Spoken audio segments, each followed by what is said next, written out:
And that's quite a transition, Joe. Imagine these people are working in the military. They're looking for hostages, looking for enemy missiles, Scud missiles during the Iraq wars was used.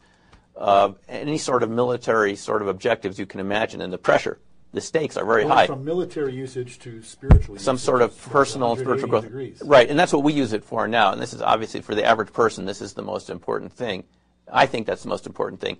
People say, what's the purpose of this? Why bother to do it? Is it to predict the commodities market, which we've done as experiments from time to time, find missing persons, which some people use it very successfully, many times with different police departments around the country, to find missing treasure. I think the best purpose, in my view, is to find yourself, to learn who you are, because we have all of these different types of awareness, and if you can integrate them and get them to work together, you have a lot more creativity, and you're going to be a lot more successful at anything you're going to be doing. Basically, it's for spiritual growth. Yeah, it's spiritual, That's the best way to do it. Spiritual, but it's also practical, Joe, because when you delve into it opens up a channel of creativity within yourself, which translates into the external world, and it allows you to do whatever you're doing with more awareness. So I would say it's spiritual in the sense that it allows you to be here more completely with more awareness. That's what I mean by spiritual. Yeah. More conscious, and integrating more of yourself, getting in touch with higher levels of consciousness, and so on.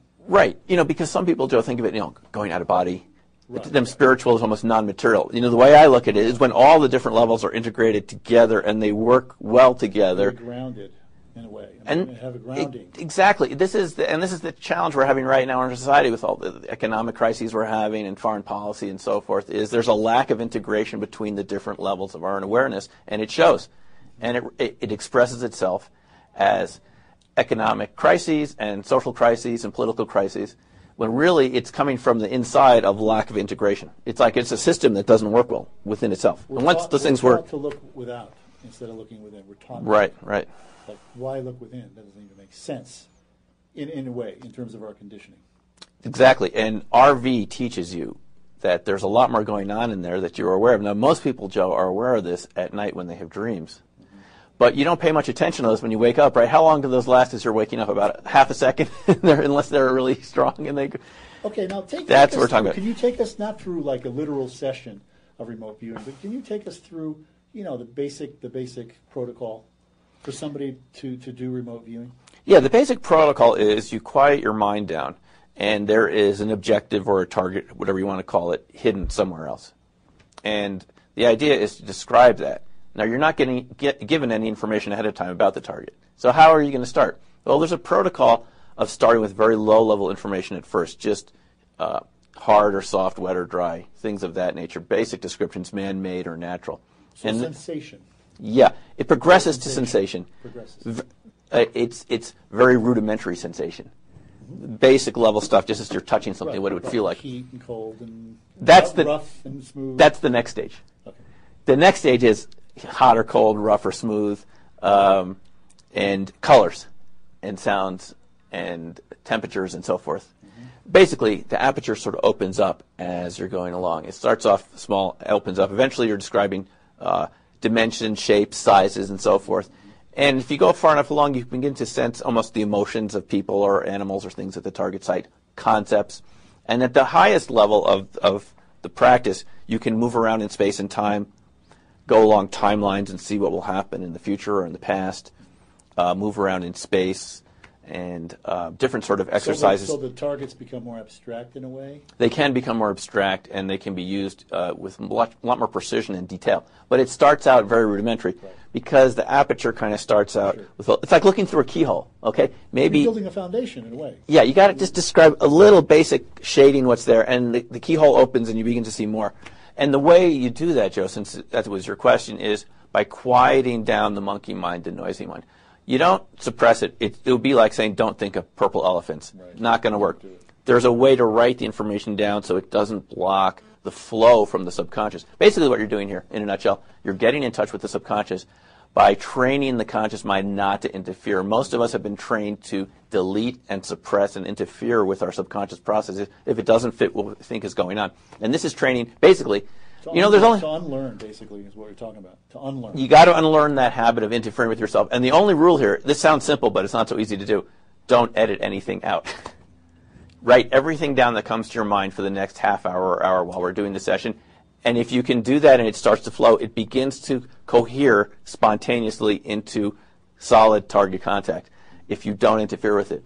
But for most of us, we can't go for 5 seconds without interfering, because our logical mind often attempts to straighten things out. Now you have also part of the protocol. I remember listening to some of your sessions on your websites, and also Ed Dames does this too, where you write down the garbage, you write down the conceptualization, because your mind wants to. It gets rough or smooth, spacious. Oh, it's the seashore.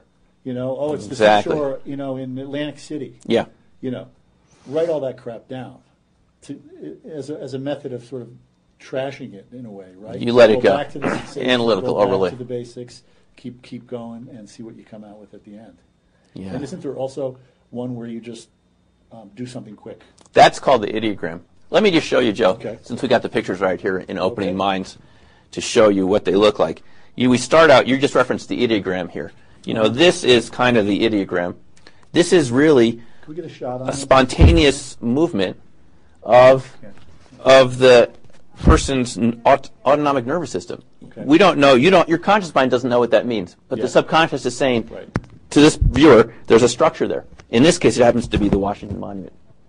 If the session works properly, they do the ideogram, they go through the descriptors, boom, the Washington mind just pops out of their subconscious mind because they didn't interfere. It's almost like they knew ahead of time what the target was, and if you remove the interference, the information comes very powerful, because you can use this in lots of different ways, not just to be psychically connected to distant things, but for any project you're working on. The big block we often have anything working on is to get more access to the creativity. This is how you do it. One way to do it. In this case, it's a race car, and the person sees a race car. He starts to draw a stadium, and then he says, it can't be a race car in a stadium. That's silly. Stops the session, but he was right on target. Even the shape is correct. Yeah. Here's a rocket taking off. Wow. Are these beginner sessions? These are beginner sessions. These are people just from the beginning class. And it gets more advanced. We get to writing after a while. This is a person describing a Greek harbor scene, and she just gets everything there, perfectly accurate. Yeah. I knew she was on target because she told me, I'm feeling so confused. The paradox of this is the more confused you feel, the more accurate the session is. How about that? It makes sense, because you're breaking up the logical mind. Exactly. The logical mind wants to be in control, but actually it is more like a controlled accident, because there's rules to follow, but the more spontaneous you are and the less orderly, the more of the information appears to be accurate. That's just counterintuitive to what we're taught in school. The opposite. So here's a person just juggling. This is actually a picture from a laptop advertisement. And the person just reproduced it perfectly. Wow. Now, this was a double-blind session, Joe. Nobody knew what the target was ahead of time. Sometimes the criticism here is that someone knew, and it was just mind reading, whatever that is, quote unquote, just mind. Yeah. Nobody knew. That itself would be pretty amazing. Yeah. What's that? Just mind reading. It's just mind reading. There's no way it's going to be mind reading. No one knew what the target was. It was double-blind. You pull it on her table. No one looks. Put it in the folder. Again, these are fairly beginner sessions. Yeah, these are fairly beginner. So these, you can do this, and people, anyone can basically do this if they apply their mind. Now, some people are better than others. There's no doubt about it. But okay, now is it true that people, like anything else, like a musician or like a writer or like a landscaper or whatever, we're born with certain predispositions in that way? Right. Some more than others. Have you found that to be true? Yeah, I asked Ingo Swan about this at one of the remote viewing conferences that is generally held from every year, about what makes a good remote viewer. And he said people that are artistic musicians, people that are already engaged with their right brain and are used to expressing it, tend to be better remote viewers. So some people, it's kind of like a musical skill. Most people can hum a tune, but some people are, virtuosos. Sure. It's the same with RV. Everyone has it to some degree, and some people are just, the thing is, Joe, some people don't even know they're really good at it. They come into the class and they just start doing this stuff. Sure, it happened with me like that. With when I was doing it, I just couldn't believe that. I didn't think I was very intuitive, and I'd be amazed at some of the things. The little black envelopes, and I take it out. Sometimes it was like startling. Yeah, it's really startling. And usually when I thought, like you said, it was really true. Usually when I thought I knew exactly what it was. The conceptual mind came in. Oh yeah, that's this or that. Yeah. That's usually when it wasn't true. Exactly.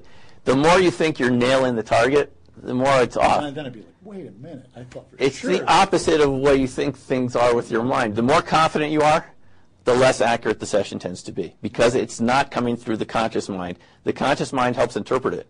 It's coming from another channel. Until you